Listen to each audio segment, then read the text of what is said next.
जब वो पुनीत इस्सर वाले का वाकया जब आप डिस्कस कर रहे थे, then you use the term Kashmiri Hindus. इस पे भी इंटरनेट वगैरह पे थोड़ा बहुत नैरेटिव है कि नहीं, कश्मीरी पंडित से यूज़ करना चाहिए।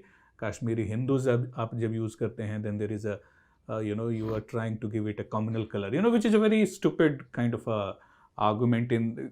You are trying to give a communal color is a very stupid argument, which you can always rest assured कि ये हमेशा stupid cases में ही दिए जाते हैं. But here I will उसका context अलग हो सकता है. पंडित versus Hindu, that's what you हाँ, said. right. So कई लोगों का है कि नहीं, कश्मीरी पंडित ही यूज़ करना चाहिए. So is there any conscious decision कि वहाँ पे आपने कश्मीरी हिंदूज यूज़ किया है मूवी में, या फिर ऐसा कुछ नहीं है? नहीं है, ऐसा है, ऐसा अब तुम देखोगे मैंने बहुत स्मार्टली उसको हैंडल किया है, क्योंकि इसका कोई सोल्यूशन नहीं है। देखो ये बिना बात की बहस है एक तरह से, और नहीं बिना बात की मतलब हो सकता है दोनों के आर्गुमेंट्स करेक्ट हो, पर इसका कोई सोल्यूशन निकलने नहीं वाला है कभी। वो इसलिए कि जिसकी जुबान पे शब्द चढ़ गया है। अब जैसे यूँ समझो, मैं तो भोपाल में बड़ा हुआ हूँ, लेकिन मैं भोपाली नहीं हूँ, क्योंकि भोपाली का एक अलग कॉनोटेशन है। मैं कभी आपको अकेले में समझाऊंगा, किसी भोपाली से पूछ लेना, किसी को बोले ये भोपाली है, उसका मतलब जनरली होता है कि ये होमोसेक्सुअल है। अच्छा, हाँ, नवाबी शौक वाला व्यक्ति। हाँ, पर जनरली यूसेज में कहते हैं हाँ भोपाली है, ये भोपाली है, बट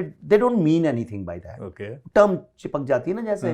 तो कई लोग कहते हैं आई एम अ तमिल ब्राह्मण, राइट, तो दे डोंट मीन कि कुछ और, वो अपना एक आइडेंटिफाई करते हैं। तो पंडित इसलिए हो गया कि जो वहाँ एक तो बहुत क्वालिफाइड लोग कश्मीर में माइग्रेट किया जहाँ से, तो पढ़ा लिख के शंकराचार्य क्यों गए थे वहाँ, तो वो लोग गए। तो जब वो बहुत स्पेशलाइज कर लिया एक सब्जेक्ट में, मतलब अब वो फिलॉसफी में इतना आगे पहुंच गए, तो वो पंडित हो गए उस सब्जेक्ट के। तो इस तरह से पंडित बिरजू महाराज पंडित, तो वो पंडित जवाहरलाल नेहरू, तो पंडित एक उपाधि की तरह से यूज होता था। पर वो फिर इतना कॉमन हो गया क्योंकि वहां पे सिर्फ विद्वान और स्कॉलर्स जाते थे कि वो पंडित से ही आइडेंटिफाई होने लगे सब लोग। तो अभी जो ये तो पॉलिटिकल नैरेटिव वाले लोग बोलते हैं कश्मीरी हिंदू, लेकिन जो बच्चा बड़ा ही हुआ है कश्मीरी वहां पे, जिसने मुंह से ही कश्मीरी पंडित 24 घंटे बोला है, तो उसके मुंह से नेचुरली वो निकलेगा, और उसके लिए उसको ब्लेम भी नहीं करना चाहिए कि अपने कर रहे हो। लेकिन सवाल ये है कि कश्मीरी पंडित वर्ड ही नहीं आता कहीं पे, या हिंदू वर्ड भी नहीं आता। आप बोल बिहारी है, इज़न्ट इट, ये आंध्रा से है भाई, ये गोवन है, ये महाराष्ट्रियन है, ऐसे ही बोलते हैं हम। ये इसलिए हुआ क्योंकि कश्मीरी जो मुस्लिम्स थे उन्होंने बोला ये कश्मीरी वर्ड गलत है। अच्छा, कश्मीरी मुस्लिम वर्ड यूज होना चाहिए यहाँ की पॉपुलेशन के लिए।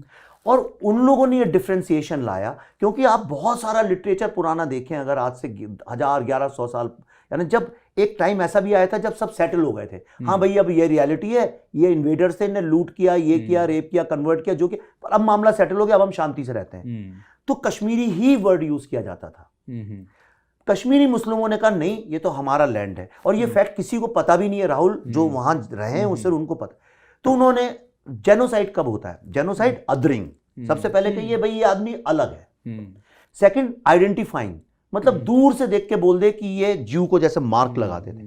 हिंदुस्तान में किसी को ये बात पता ही नहीं है, even the top most politicians तक को ये बात नहीं पता है कि मुस्लिमों ने वहां पे सब फहरन पहनते हैं। आप जानते हैं फहरन एक ऊपर से लेकर नीचे तक लंबा कंबल जैसा कपड़ा जो पहनते हैं कश्मीर में, वो हिंदू मुस्लिम सब पहनते हैं, हर कोई वही पहनता है। तो उन्होंने कहा फहरन से तो पता ही नहीं चलता है कौन मुस्लिम है और कौन। अच्छा, उस वक्त लड़कियां भी बुर्का और हिजाब नहीं पहनती थी, आदमी लोग टोपी नहीं लगाते थे, तो सब एक से दिखते थे, सबकी दाढ़ियां हैं, हिंदू लोग भी दाढ़ी बढ़ाते थे। वहां पे एक कल्चरल वो हो गया था। जैसे बिहार में बिहारी मुस्लिम भी लुंगी पहन के रिक्शा चलाता है, हिंदू भी लुंगी पहन के रिक्शा चलाता है, तो आप आइडेंटिफाई नहीं कर सकते कौन कौन है। और वो सड़क पे 5 बार नमाज पढ़ने का भी नियम नहीं था वहां पे, जो था अंदर था। तो उन्होंने कहा कि हिंदू दूर से पंडित को आइडेंटिफाई करना चाहिए। तो उन्होंने 2 चीजें कि उनका एक तो नाम रखा बट्टा, बट्टा मतलब कावर्ड्स, ये जो दाल खाने वाले कमजोर होंगे, तो उनका नाम रख दिया बट्टा। भट्ट से आया, भट्ट से बट्टा बना। और दूसरा उनका जो फहरन था हिंदुओं का, उसमें नीचे एक प्लेट लगवा दी, जो प्लीट होती है ना, ऐसे एक एक्स्ट्रा कपड़े का वो लगवा दिया। अच्छा। ताकि दूर से देख के समझ में आ गया ये हिंदू बच्चा है या ये हिंदू है।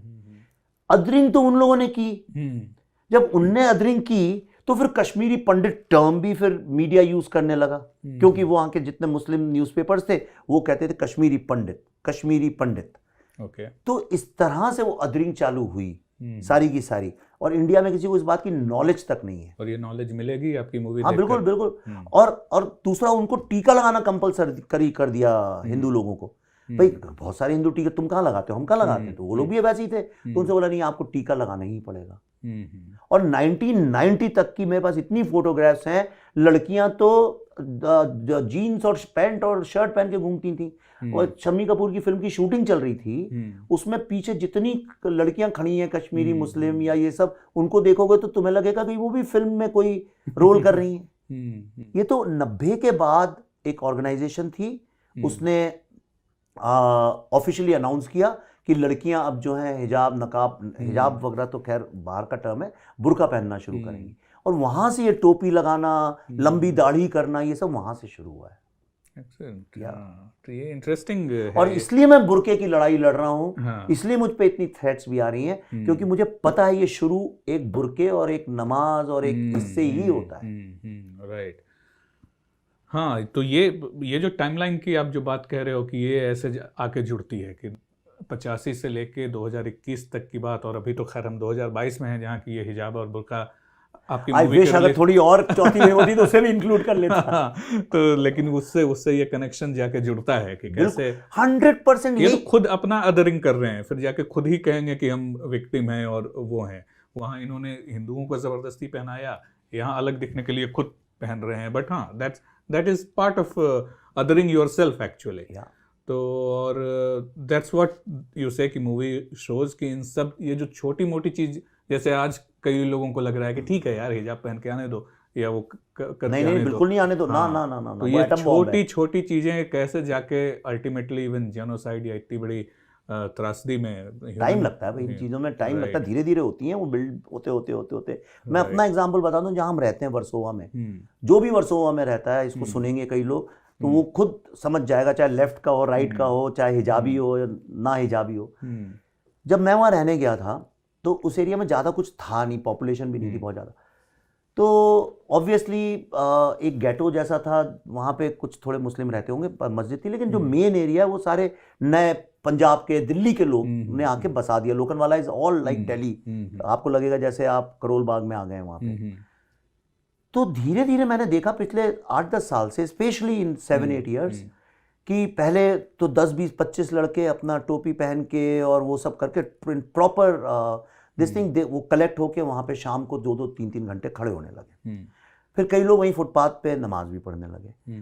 और फिर रात को ये 12 बजे, जिसको इनके यहाँ कश्मीर में बोलते हैं एक टेरिटोरियल डोमिनेशन, कि रात को this testing the tolerance of others, you know, 20-25 लड़के अपनी मोटरसाइकिल का मफलर निकाल देते हैं। आप जानते हो मफलर निकाल दो तो वो डुक डुक डुक डुक जोर से आवाज, थोक में लड़के जो है रात को आधा 1 घंटे motorcycle round round round round लगाते हैं।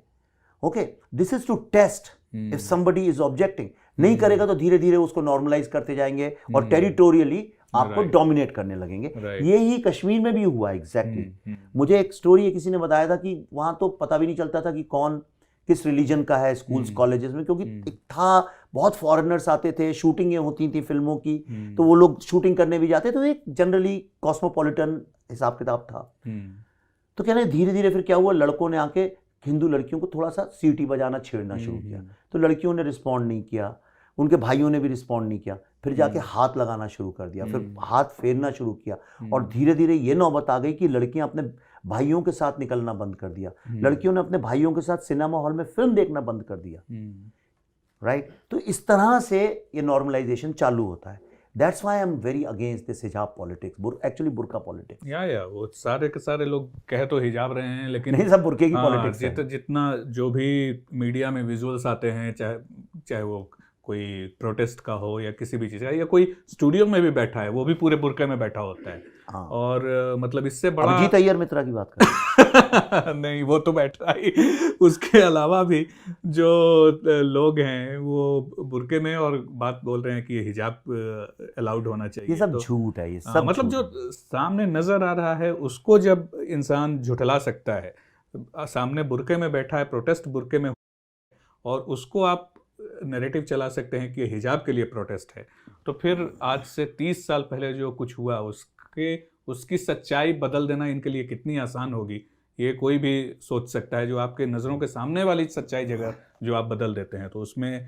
आपको एक बार फिर से बधाई और एक बार फिर से it's people should say thank to you कि उस कम से कम वो जो सच्चाई कहीं दब गई थी, छुप गई थी, दबा दी गई थी, उसको कोशिश की है लाने की। और होपफुली इसके बाद और भी लोग बनाएंगे। जैसा आपने कहा कि हैदर के साथ कंपेयर होना चाहिए, तो हैदर की तरह कई सारी और मूवीज़ बनी हैं, तो उन सब का एक काउंटर पार्ट आना चाहिए। ज़रूरी नहीं कि वो विवेक अग्निहोत्री ही बनाए, 10 और फिल्में बननी चाहिए। बिल्कुल बिल्कुल। होलोकॉस्ट पे कितनी फिल्में और डॉक्यूमेंट्रीज हैं, हमने बनाई नहीं है। यही तो है हमारा सबसे बड़ा ट्रेजेडी कि मतलब पार्टीशन हुआ, 90 हिंदू एक्सोडस हुए कश्मीर में, और भी पता नहीं क्या क्या हुआ है। We don't have stories, I mean we have stories. अरे 84 की तुमने बात की थी ना राहुल, 84 मैंने काफी रिसर्च भी किया उसका, क्योंकि एक अहम हिस्सा है वो दिल्ली फाइल्स का। तो जितनी फिल्में पंजाबी में कई बनी है, हिंदी में बनी है, बैंक कई और लैंग्वेजेस में बनी है, सब 84 में सिख मैसेकर की बात करते हैं। करीब 40,000 हिंदू लोग पंजाब से गायब हैं हमारे नैरेटिव से, विस्थापित किए गए। इतनी लड़कियों का रेप, अरे कितने किस्से हैं, बसों से उतार के आइडेंटिफाई करके मारा गया।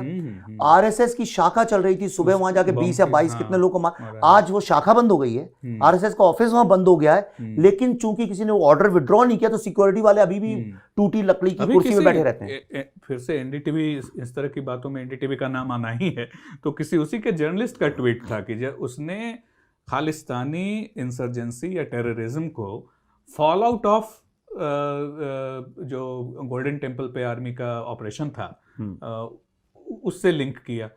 ये जबकि उल्टा है, पूरा खालिस्तानी इंसर्जेंसी हुआ, उसके कारण आर्मी को वहां जाना पड़ा, लेकिन उसने उलट दी बात कि ये हुआ इसके कारण खालिस्तानी टेररिज्म बढ़ा। तो ये तो हालत है कि मतलब चीज़ें बिल्कुल उल्टी कर दी जाती हैं। हिजाब को आपके आंखों के सामने, आपके आंखों पे हिजाब कर दिया, पहना दिया जाता है, बुर्के को हिजाब बता दिया जाता है। तो बहुत सारे नैरेटिव को चेंज करने की ज़रूरत है, और उसमें आप एक अहम हिस्सा निभा रहे हैं। तो थैंक्स फॉर दैट और all the best for your. अब मैं भी एक आध सवाल तुमसे भी पूछना चाहता हूँ, क्योंकि वो मैं इनफॉर्मली भी पूछ सकता था, कैमरे भी पूछना चाहता हूँ कि मुझे एक बात बताओ कि ऑप इंडिया एक इतना बड़ा एक नेक्सस है, एक्चुअली मैं जिसको अर्बन नेक्सस बोलता हूँ, तो प्रधानमंत्री जी ने भी बोल दिया राज्यसभा में। तो ये पहले तो उनने बड़ा तुम्हें लाइटली लिया, बहुत अंडर एस्टिमेट होगा, कुछ कर होंगे, चलो लड़के करते हैं, ये करते हैं, और आपने भी you played too very beautifully कि हाँ भाई ठीक है, हमें भी फर्क नहीं पड़ा। लेकिन आज मैं चूंकि अमेरिका में था और मैं कश्मीर में भी शूट किया हुआ है, मैं किसी से भी बात करूं तो उनको खून नहीं उबलता आज की तारीख में। अब मैं तुमसे बात कर रहा हूं, ऑफ इंडिया से अगर ऑफिशियली बात कर रहा हूं, तो उनका खून उबल जाएगा। तो ये जो 3-4 साल की जर्नी में ये तुमने क्रिएट किया, मुझसे बहुत लोग पूछते हैं, अभी अमेरिका में सब पूछते थे ये बात मुझसे, ये जो एक बिना किसी इकोसिस्टम, बिना marketing muscle and financial muscle के धीरे धीरे धीरे धीरे धीरे करते रहे, is it because your grit and determination or it's your focus or it's your understanding, या तीनों चीजें? या कई बार कहते हैं कि विरोध इतना हुआ कि उसने मुझे खुदा बना दिया। तो मुश्किलें इतनी पड़ी मुझ पे कि आसान हो गई, वो तो मैं नहीं बोलूंगा आसान गाँव तुम्हारी तो और डिफिकल्ट नहीं, वो काफी मतलब फ्लैटरिंग क्वेश्चन ही काफी फ्लैटरिंग है। फ्लैटरिंग नहीं, क्योंकि मैं देखो पहले दिन से मैं पहले दिन से जब शुरू हुई तक कंसीव, तब से मैं जुड़ा हूं इस जर्नी से, और मेरे दिल के काफी करीब भी ऑप इंडिया, और तुम I really love you for your political acumen. पर मैं इसलिए पूछ रहा हूं क्योंकि मैं जानता हूं, पर लोगों को भी जानना पड़ेगा कि तुमने मेरी स्ट्रगल सुनी। आई एम आस्किंग यू कि what is your struggle today? That's what I mean, you have a whole army of people against you, जो ecosystem उनका कहा जाता है। So that struggle obviously continues. हम अभी तक survive कर पाए हैं obviously because we have a very dedicated team. It's not because of me. एक आदमी तो टूट जाएगा जब तक उसके साथ पूरी टीम नहीं रहेगी, और वो भी उसी तरीके का डेडिकेशन न दिखाए। नुपुर है, निर्वा है, ये लोग, और भी एक एक बंदा जो है वो इतना डेडिकेटेड है, कमिटेड है। हाँ, कमिट अनुपम है, अजित झा, ये लोग जो हैं, ये इनको काफ़ी डेडिकेशन है इस वर्क को लेके, और कोई भी चीज़ कोई भी कहता है उसको उसको मतलब काफ़ी गहराई से वो उसको लेते हैं, they are involved in it, they are into it. So वो एक वजह है कि अभी तक आए। एंड ऑब्वियसली पीपल, हमारा जो मेन स्टे है वो एडवर्टाइजिंग से नहीं है। People pay us even though there is no paywall, people still voluntarily pay us, and we book them as revenues and we pay GST on that, other taxes on that. तो obviously that keeps on going. जो आपका वो सवाल था कि जो challenges हैं वो obviously ये हैं कि ये इतने शातिर तरीके से काम करते हैं। शुरुआत में they obviously, as you rightly said, कि they said कि इग्नोर करो, ये तो कुछ है ही नहीं। ऑप इंडिया का विकिपीडिया पे हमारे एक कुछ जानने अच्छे वो वालों ने पेज बनाया, नहीं पहले पेज बनाया, क्योंकि ये तकरीबन 16-17 की बात होगी, 2016-17 में, जब when we started getting attention. तो उस वक्त हम मीडिया लाइज वगैरह वो सारा करते थे, फैक्ट चेकिंग हमने ही शुरू की बेसिकली मीडिया में जो आता था। तो उसको लेकर के विकिपीडिया पे पेज बनाया हमारे कुछ चाहने वालों ने। उस पेज को ये जो लेफ्टिस्ट एडिटर थे उन्होंने वेंडलाइज नहीं किया, वेंडलाइज की तो बात बाद में आती है, डिलीट करवा दिया कि OpIndia is not important enough to have a Wikipedia page. Now suddenly we realised that this page was brought back with vandalism, fake news और ये सब लिखा हुआ। And how it happened, this is, I don't think I have said this in public पहले, there is a clear connection कि हमारे इतने सारे दिल्ली राइट्स के जो रिपोर्ट्स थे वो गवर्नमेंट साइट कर रही थी कोर्ट में, क्योंकि और तो जो दिल्ली राइट्स में जो हुए थे बाकी तो सारे सेक्युलराइज्ड रिपोर्टिंग थे। हमने जो था उसको उस तरीके से कैसे ये पूरा बिल्डअप हुआ, कैसे ये अचानक कपिल मिश्रा ने कुछ बोल दिया इसलिए नहीं हुआ, इसके पीछे पूरी एक जमात लगी हुई थी, साजिश थी बहुत पुरानी, और वायलेंस बहुत पहले से चल रहा था अलग अलग देश के हिस्सों में, और जाके कल्मिनेट हुआ दिल्ली राइट्स में। ये सारी चीज़ें सिर्फ हमने लिखी, और विथ वेरी लिमिटेड रिसोर्सेज हमारे कुछ ओरिजिनल रिपोर्टिंग भी हमने की। हालांकि राइट्स के दौरान आप नहीं कर सकते जब तक आपके पास बड़े माइक न हो और पुलिस आपको जाने दे, और इस तरह की चीज़ें they were being cited by government agencies, police in the court. तो जब ये कोर्ट प्रोसीडिंग्स चल रही थी, रातों रात ऑप इंडिया का पेज वापस आया जो इन लोगों ने डिलीट करवाया था। अच्छा, इट्स नॉट इम्पॉर्टेंट, और उसको खुद वापस ये लाए और उस पर ये सारी चीजें डालें, ताकि इनका लॉयर जो है वो कोर्ट में कह सके कि अरे ये तो गवर्नमेंट ऑप इंडिया कोर्ट कर रही हो, देखो विकिपीडिया तो एक न्यूट्रल प्लेटफॉर्म है, उस पर क्या लिखा है। So this is how they are closely related to each other. मैं ये नहीं कह रहा कि रोज हो भी सकता है, अब तो मुझे ऐसा लगता है कि ऐसा भी हो सकता है कि हर फ्राइडे को इनका कोई जूम मीटिंग होता हो, but I still don't believe. मैं एक्चुअली खत्म होगा तो दिखाता हूँ कि मैं पहले कई सारे व्हाट्सएप ग्रुप में था और मैं खुलेआम लिखता भी हूँ इसके बारे में, बोल भी चुका हूँ। तो मुझे डिलीट करना भूल गए क्योंकि भाई एडमिनिस्ट्रेटर को नहीं परवाह होगी और 250 लोग होते हैं, किसको क्या पता, और मैं कभी रिस्पॉन्ड भी नहीं करता हूँ, तो I am like a sleeping partner in that group. तो मैं कई बार पढ़ता रहता हूँ, होती तो है। So that's the kind of challenge that you never know. इतने सारे बैटल्स आपके लिए खुले हैं ना। अभी इनका क्या है, इनके तो 50 एक्टिविस्ट हैं, वो अपने अपने बैटल पे लड़ रहे हैं। हमारे